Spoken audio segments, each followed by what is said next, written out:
সুপ্রিয় শিক্ষার্থী বন্ধুরা, সবাইকে মাই ডেইলি লেসন চ্যানেল থেকে স্বাগতম।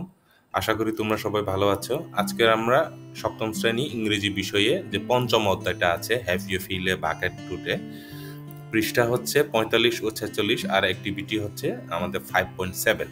তো এখানে আমরা দেখতে পাচ্ছি এই অ্যাক্টিভিটিতে যেটা বলা আছে, read the story have you fill a bucket today and in pairs oblique groups do the activity it follows, যেটা বাংলায় বলা আছে have you fill a bucket today গল্পটি পড়ো এবং দল বা জোড়ায় ভাগ হয়ে পরের কাজগুলো করো। তো মূলত আজকের আমাদের লেসনটা হচ্ছে এই যে have you fill a bucket today, যে ইংরেজি থেকে যে বাংলা অনুবাদটা, সেটা আমরা আজকে সবাই মিলে পড়বো। হ্যাঁ, তো শুরু করার আগে শিক্ষার্থী বন্ধুরা, সবাইকে যারা তোমরা এখনো আমার এই চ্যানেলটা সাবস্ক্রাইব করো নাই, তোমরা এখনই সাবস্ক্রাইব করে ফেলো এবং তুমি তোমার বন্ধুদের সাথে শেয়ার করে আমার যে পরবর্তী যে লেসনগুলোতে তোমরা সবাই অবশ্যই থাকবে।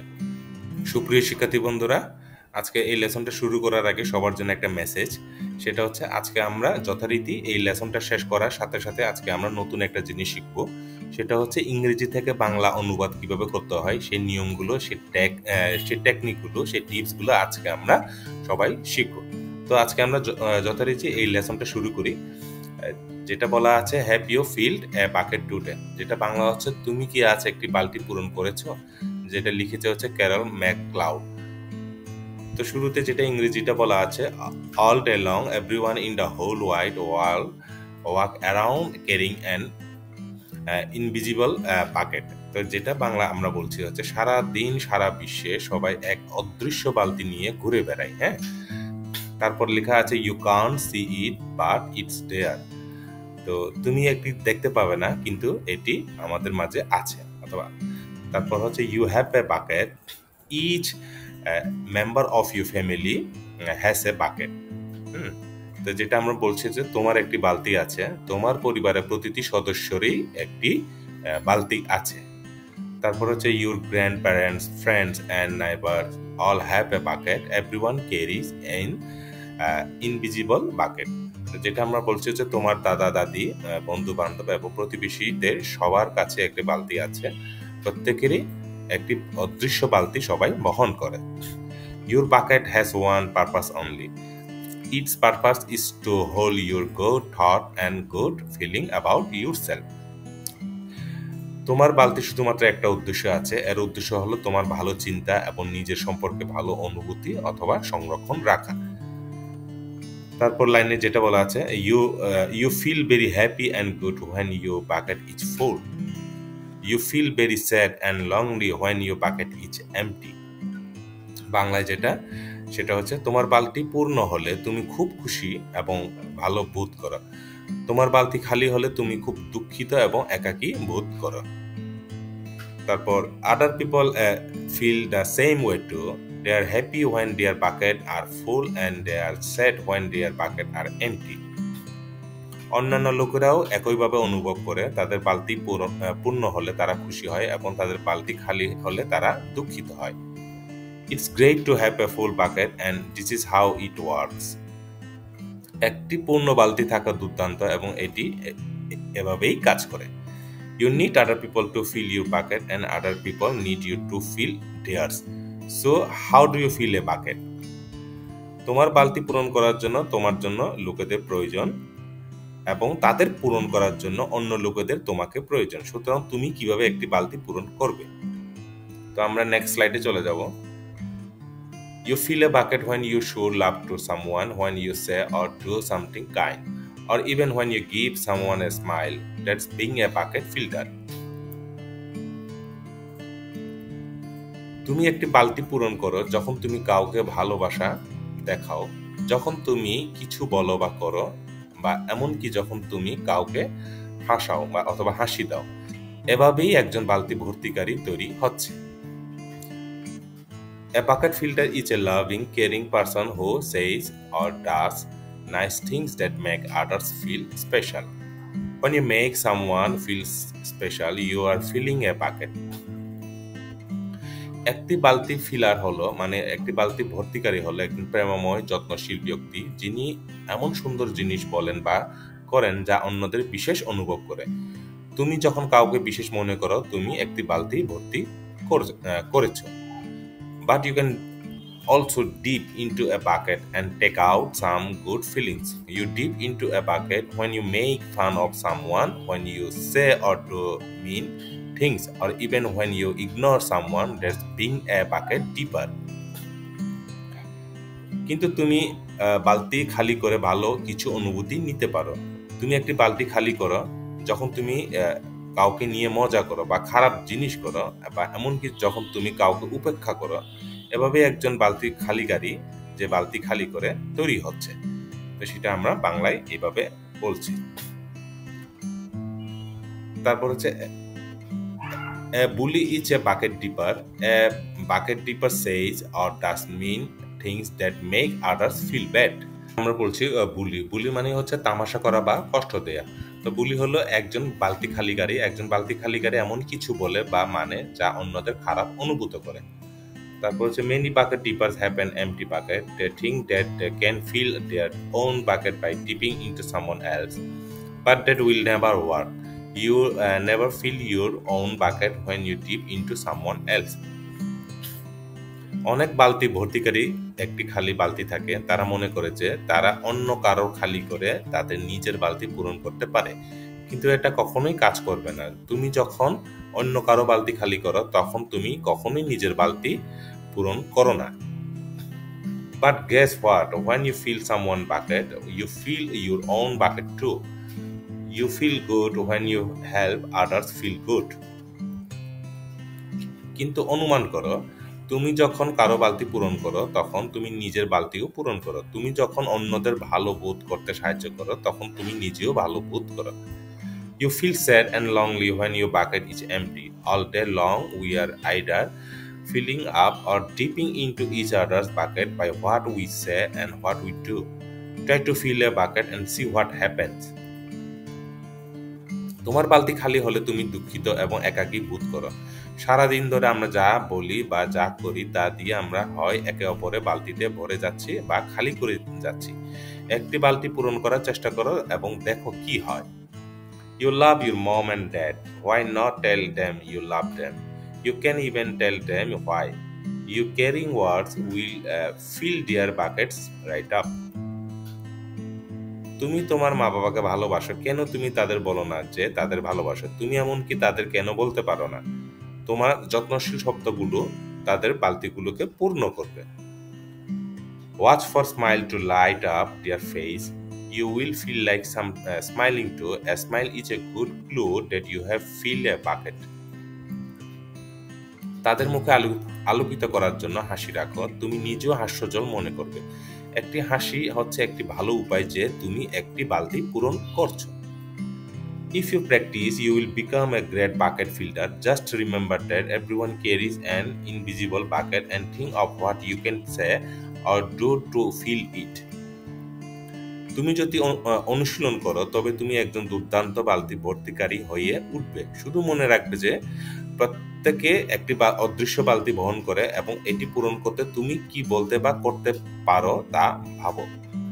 Here are some idea for you. You could smile and say hi to the bus driver. He has a bucket too. এখানে তোমার কিছু ধারণা আছে। তুমি একজন ড্রাইভারের প্রতি হেসে বলতে পারো হাই, তার একটি বালতিও আছে। You could invite the new kid at school to play with you. তুমি স্কুলের নতুন শিশুটিকে তোমার সাথে খেলতে আমন্ত্রণ জানাতে পারো। You could write a thank you note to your teacher. তুমি তোমার শিক্ষককে একটি ধন্যবাদ নোট লিখতে পারো। You could tell your grandpa that you like to spend time with him. There are many ways to fill a bucket. তুমি তোমার দাদাকে বলতে পারো যে তুমি তার সাথে সময় কাটাতে পছন্দ করো। একটি বালতি পূরণ করার অনেক উপায় আছে। Bucket filling is a fun and easy to do. It doesn't matter how young or old you are. It doesn't cost any money. It doesn't take much time. And remember, when you fill someone else's bucket, you fill your own bucket too. বালতি ভর্তি মজা এবং করা সহজ। তুমি কত তরুণ বা বয়স্ক তা বিবেচ্য বিষয় নয়। এতে কোনো টাকা খরচ হয় না, এটি খুব বেশি সময় নেয় না এবং মনে রাখবে তুমি যখন অন্য কারো বালতি পূরণ করো, তুমি নিজের বালতিও পূরণ করো। When you are a bucket filter, you make your home, your school, your neighbor a better place to be. Bucket filling makes everyone feel good. যখন তুমি একটি বালতি ভর্তিকারী হও, তখন তুমি তোমার বাড়ি, তোমার স্কুল, তোমার আশেপাশে এলাকাগুলোকে আরো ভালো জায়গায় তৈরি করো। বালতি ভর্তি করা সবাইকে ভালো অনুভব করায়। So why not decide to be a bucket filter today and every day? Just start each day by saying to yourself, I am going to do something to fill someone bucket today. And at the end of each day, ask yourself, did I fill a bucket today? Yes, I did. That's the life of a bucket filter, and that's you.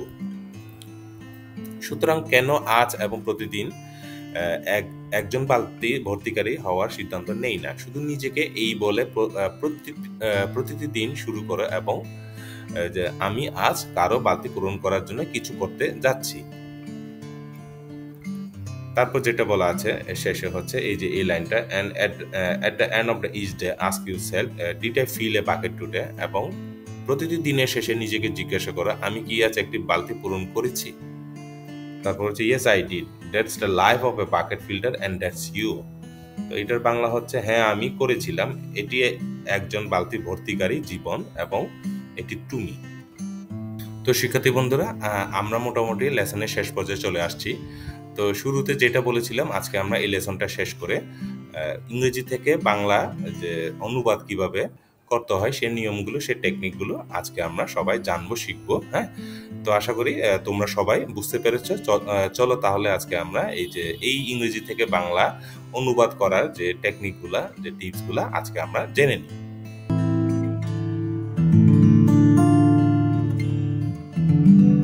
শিক্ষার্থী বন্ধুরা, তো আমরা দেখতে পাচ্ছি যে ইংরেজি থেকে বাংলা অনুবাদ করার নিয়ম। তো প্রথমে যেটা লেখা আছে, মূল বাক্যটি মনোযোগ সহকারে পড়া। তো এই বিষয়টা কেমন, ইংরেজি থেকে বাংলা অনুবাদ করার ক্ষেত্রে প্রথমে ইংরেজি অনুচ্ছেদটি খুব ভালোভাবে মনোযোগের সাথে পড়তে হবে আমাদের।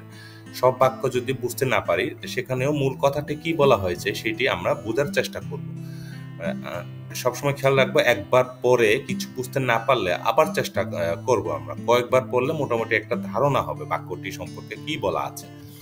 তারপর 2 নম্বরে হচ্ছে একটি খসড়া অনুবাদ করুন। মানে বিষয়টা হচ্ছে একটা ড্রাফট, একটা মানে হোক বা না হোক, আমরা একটা খসড়া অনুবাদ আমার মতো করে, তোমার নিজের মতো করে একটা অনুবাদ তৈরি করে ফেলবো মনে মনে অথবা লিখে। সেটা হচ্ছে বাক্যটি নিয়ে মোটামুটি একটা ধারণা পাওয়ার পর সেটিকে একটা খসড়া অনুবাদ করা যায়। তারপর খসড়াটির সাথে মূল বাক্যটি মিলিয়ে নিলে একটা ধারণা পাওয়া যাবে কোন অংশের সাথে কোন অংশের সাথে অর্থে অমিল অথবা মিল রয়েছে বা অর্থটি সুন্দর হচ্ছে কিনা, এই বিষয়গুলো আমরা তখন খেয়াল রাখবো। 3 নম্বরে যেটা বলা আছে, একটি করে লাইন অনুবাদ করুন। এই বিষয়টা কেমন, আমরা একসাথে পুরো প্যাসেজটা অথবা পুরো অনুচ্ছেদটা অনুবাদ না করে আমরা একটা করে লাইন আমরা অনুবাদ করতে পারি। তো এখানে যেটা বলা আছে, একটা করে লাইন নিয়ে তার অনুবাদ করার চেষ্টা করতে হবে। অনুবাদ প্রথমে আক্ষরিক অর্থে করার চেষ্টা করতে হবে। যদি তা করতে না পারা যায়, তখন মূল ভাব বুঝে নিয়ে ভাব অনুবাদ করতে হবে। এমন ভাবে অনুবাদ করতে হবে যেন অর্থ সঠিক হয়, অর্থ নষ্ট হয় এমন ভাবে অনুবাদ করা যাবে না। আশা করি শিক্ষার্থী বন্ধুরা তুমি বুঝতে পেরেছো। এখানে যেটা বলা হচ্ছে সেটা হচ্ছে যে আমাদের যে মূল ভাবটা, মানে হুবহু যে ইংরেজি যে ওয়ার্ডটা সেটা বাংলা, সেটা বলছি না, যে আমাদের আক্ষরিক অর্থে সেটা আমাদের চেষ্টাটা হবে এরকম যে ভাবানুবাদ, মানে ভাবের যে অনুবাদটা সেটা আমাদের নিয়ে আসতে হবে। হ্যাঁ, তো এমনভাবে নিয়ে আসতে হবে যেন যে ভাবটা যেন নষ্ট না হয়। তো এই বিষয়টা বলা হচ্ছে। তো 4 নম্বর যেটা লেখা আছে, কাছাকাছি একটা বাংলা অর্থ বের করা। তো হুবহু আমি একটু আগে যেটা বলেছি ওইভাবে বাংলা অর্থ না করে একটা কাছাকাছি, হ্যাঁ, সেটা কেমন, কোন শব্দ খুব বেশি জটিল হলে এবং তার অর্থ একেবারে না বোঝা গেলে ইংরেজি বাক্যটি আবার ভালোভাবে পড়তে হবে এবং কাছাকাছি একটা বাংলা অর্থ বের করার চেষ্টা করো। প্রয়োজনে আলাদা আলাদা শব্দ নিয়ে অর্থ বের করতে হবে। তো ভুল হোক আর সঠিক হোক, আমাদের কাছাকাছি একটা আমাদের চেষ্টা করতে হবে নিজে নিজে।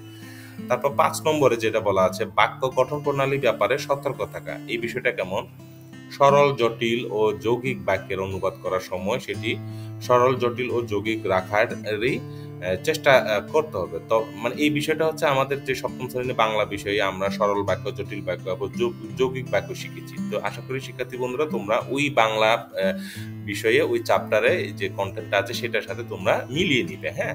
এখানে যে কোন বিষয়টা বলা হচ্ছে। তো তবে যদি অনুবাদ করা বেশি কঠিন হয়ে যায় সেক্ষেত্রে বাক্য ছোট, ছোট করে অনুবাদ করা যেতে পারে। হুম?